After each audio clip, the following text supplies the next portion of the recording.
है और हम लोग इतना खुश मिजाजी हैं कि गुरु शिव मिले। इससे बड़ा कोई गुरु होता ही नहीं। अगर कोई आपको जीवन में कष्ट है, कोई भी परेशानी है, आप बना कर देखिए।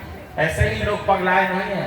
आज 5 से 6 करोड़ लोग महादेव महादेव करके चल रहे हैं धरती पर।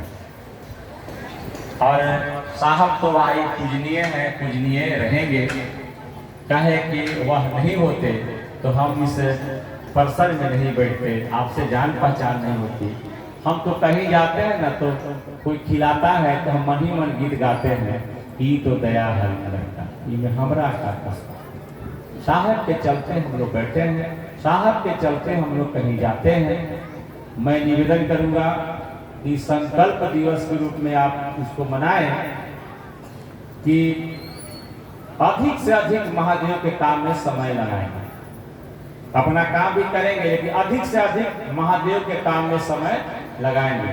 काहे कि बहुत दिन नहीं जीना है, बहुत दिन आदमी को नहीं जीना है। 50 हम लोग को भी हो गया, हाँ तो 150 वर्ष और जीना है।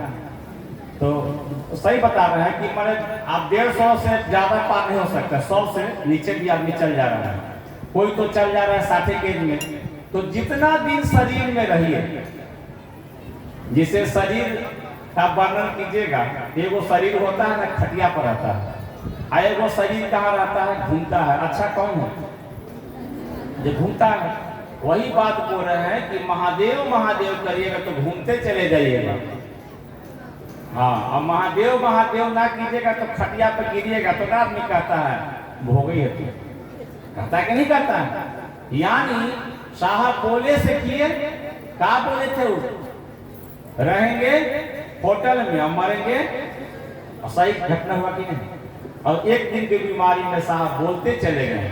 ऐसा नहीं है कि बहुत कष्ट में गए हैं, बोलते चले गए हैं। हम लोग जब वहां गए थे, मिलने भी हम गए थे, तो मोछ ऐसे आते रहते, मोछ ऐसे करते थे। तो हम बोले कि सर एकदम बीमार नहीं है। तो बोले कि एकदम बीमार नहीं है, हमको ले नहीं जा रहा है लोग। तो एक लड़की थी छत्तीसगढ़ के, वो शिव चर्चा में नहीं थी, उसके कोई परिजन बीमार थे।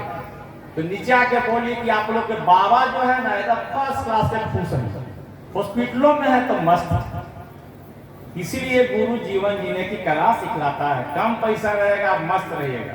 तभी ना साहब बोले हैं कि कमाला सबको या झमकावेला केहू केहू। बोले हैं कि कमाला सब कोई और झमकावेला केहू केहू। तो महादेव के चेहरा झमकता तो है, एकदम झमकता है। काहे कि नहीं झमकता?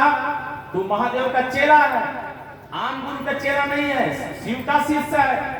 साहब ने कहा कि जो शिव का शिष्य होगा उसको शुरू में थोड़ा कठिनाई होता है, बाद में बहुत मजा आता है। और कोई शरीर में गुरु बनाता है उसको तुरंत फायदा होता है, लेकिन बाद में रोना रोना पड़ता है। जैसे आप ही बच्चा को पढ़ा रहे हैं तो अभी रोना रो रहे होंगे, काहे कि भाई पैसा की दिक्कत होगा, लेकिन कमाने लगेगा तब ठीक होगा। तो शिव चर्चा में प्रथम जो सूत्र है दया की याचना करना, अपने गुरु से दया की याचना करना, उसमें साहब बोले हैं।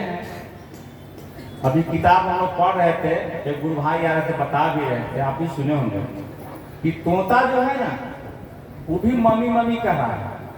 तोता मम्मी मम्मी, क्या उसके अंदर भाव है बेटा का? नहीं है। लेकिन छोटा बच्चा आपका, उसको भाव है। छोटा बच्चा के 2 हाथ मारिएगा ना तो बच्चा फिर लपटाएगा, फिर भाव है कि नहीं भाव? अगर शिष्य भाव से अगर कोई दया मांग ले कि हे शिव आप मेरे गुरु हैं, तो महादेव दया करते हैं। साहब ने कहा कि अगर महादेव के काम बढ़ाने के लिए अगर एक बूंद आंसू गिर जाए तो धरती आसमान एक हो जाएगा। हम लोग तो बोली में रह गए ना, उसको बोली को परिवर्तन कीजिए कि आप मेरे गुरु हैं तो दया कर दीजिए। और यहीं से आपका शिष्य भाव का जागरण होता है, जगेगा मन। और दूसरा सूत्र क्या करेगा कि आपको आगे बढ़ा देगा। दूसरा सूत्र साहब किताब में लिखे हैं कि ध्यान का सबसे अनुपम विधा है। जैसे आप लोग बड़ी ध्यान करते हैं, कल परसों कर्मा किए थे, अवतार सुनी भाई कमल के पीछे बैठे बीमार था वो भी कर्मा के हाँ कुछ कर रहे थे तो कर्मा में देखली कि पूरा जितना वो अति कबार के सब कूस और हाँ सब मने बुझा जा रहा था। तो ध्यान थोड़े होगा, कर्मा तो हम लोग भी करते थे। कर्मा पूजा छोटा थे तो खाया करते थे, सब उपवास रहता था। और बचपन अगर कर्मा पूजा किए हैं और झाड़ू अभी झूरे चढ़ाते रह गए तो फायदा। कर्मा पूजा किए तो ध्यान महादेव की ओर रहेगा तो फायदा हो जाएगा। इसीलिए पूजा में अमूमन ध्यान लगता नहीं है, बढ़ जाता है। लेकिन शिव चर्चा में ध्यान लगे या ना लगे, आपको कोई जबरदस्ती